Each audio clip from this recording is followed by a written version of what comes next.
cleaned up my area for this Vegega metal raised garden bed. This was a great replacement to my broken Tupperware containers. This kit came with instructions, nuts and bolts and washers with the tool to tighten it all together, 6 panels wrapped in protective film,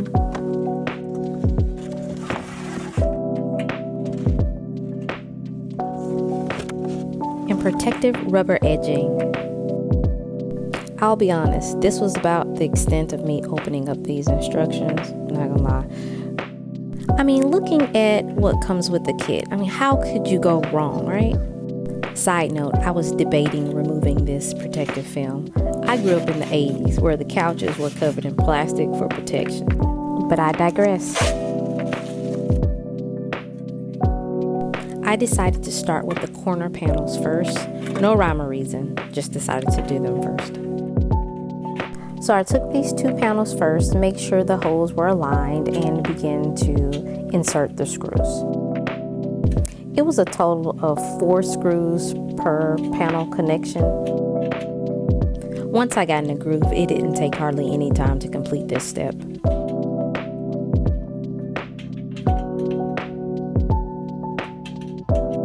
Once I installed the screws and hand tightened, I went back with the tool and tightened it.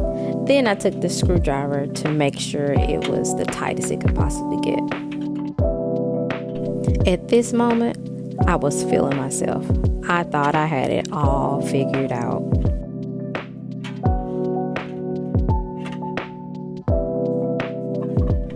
Round 2 for the corner panels. Again, aligned the holes and took my screws with my nuts and bolts and began connecting them together. Now, if I would have read the instructions, I would have known that the washer goes on the inside, not the outside. So that was incorrect, and this is why it was incorrect. This is what it's supposed to look like.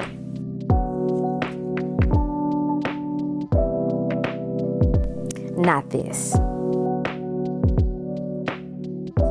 So you guessed it, I had to go back and fix my other corner panel, but it didn't take me no time to do that. Once I got that fixed, everything was rolling. Some pretty cool features about the Vegega metal raised garden bed is that it's pretty damage proof against pests and mice. It's eco-friendly. As you can see here, it's pretty easy to assemble. This took me less than 30 minutes to do. It also goes hand in hand with my square foot gardening method that I like to use in my garden. This model is a 17-inch 2-in-1, so it's a perfect height. Once I got all my panels installed, the last step was to install the rubber edging. Now, I did struggle starting off, but eventually I got it and we got rolling.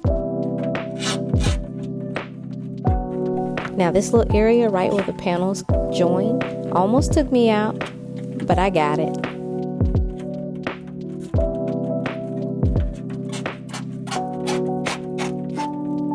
And voila, just like that, I'm done. I can't wait to show you guys how I filled it and then what we planted in the garden. Me and the girls had fun doing it too. Happy gardening.